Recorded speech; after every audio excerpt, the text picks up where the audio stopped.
ትንቢተ ኤርምያስ ምዕራፍ 18 ከእግዚአብሔር ዘንድ ወደ ኤርምያስ የመጣ ቃል እንዲህም አለው። ተነሥተህ ወደ ሸክላ ሠሪው ቤት ውረድ፣ በዚያም ቃሌን አሰማሃለሁ።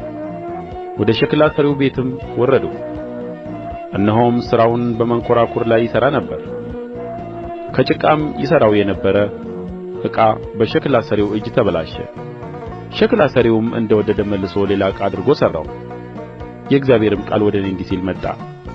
የእስራኤል ቤት ሆይ ይህ ሸክላ ሠሪ እንደሚሠራ በውኑ እኔ በእናንተ ዘንድ መሥራት አይቻለኝምን? እነሆ ጭቃው በሸክላ ሠሪ እጅ እንዳለ እንዲሁ እናንተ በእኔ እጅ አላችሁ። ስለ ሕዝብ ስለ መንግሥትም እነቅል አፈርስም አጠፋም ዘንድ በተናገርሁ ጊዜ ይህ ስለ እርሱ የተናገርሁበት ሕዝብ ከክፋቱ ቢመለስ እኔ አደርግበት ዘንድ ካሰብሁትም ክፉ ነገር እጸጸታለሁ። ስለ ሕዝቡም ስለ መንግሥታትም እሠራውና እተክለው ዘንድ በተናገርሁ ጊዜ በፊቴ ክፉን ነገር ቢያደርግ ቃሌንም ባይሰማ እኔ አደርግለት ዘንድ ስለ ተናገርሁት መልካም ነገር እጸጸታለሁ። አሁን እንግዲህ ለይሁዳ ሰዎችና በኢየሩሳሌም ለሚቀመጡ እግዚአብሔር እንዲህ ይላል፣ እነሆ ክፉ ነገር እፈጥርባችኋለሁ፣ ሐሳብንም አስብባችኋለሁ። አሁንም ሁላችሁ ከክፉ መንገዳችሁ ተመለሱ፣ መንገዳችሁንና ሥራችሁንም አቅኑ ብለህ ተናገራቸው። እነርሱ ግን እንጨክናለን፣ ሐሳባችንን ተከትለን እንሄዳለን፣ ሁላችንም እንደ ክፉ ልባችን እልከኝነት እናደርጋለን አሉ።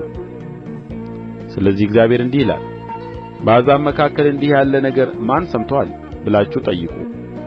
የእስራኤል ድንግል በጣም የሚያስደነግጠውን ነገር አድርጋለች። በውኑ የሊባኖስ በረዶ የምድረ በዳውን ድንጋይ ይተዋልን? ወይስ ከሩቅ የምትመጣው ቀዝቃዛይቱ ፈሳሽ ውኃ ትደርቃለችን?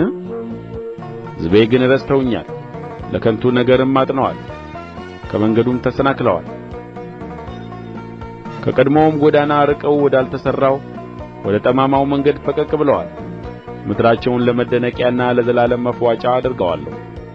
የሚያልፍባት ሁሉ ይደነቃል፣ ራሱንም ይነቀንቃል። በጠላት ፊት እንደ ምሥራቅ ነፋስ እበትናቸዋለሁ። በጥፋታቸውም ቀን ጀርባዬን እንጂ ፊቴን አላሳያቸውም። እነርሱም ሕግ ከካህን ምክርም ከጠቢብ ቃልም ከነቢይ አይጠፋምና ኑ በኤርምያስ ላይ አሳብን እናስብ፣ ኑ በምላስ እንምታው፣ ቃሉንም ሁሉ አናድምጥ አሉ።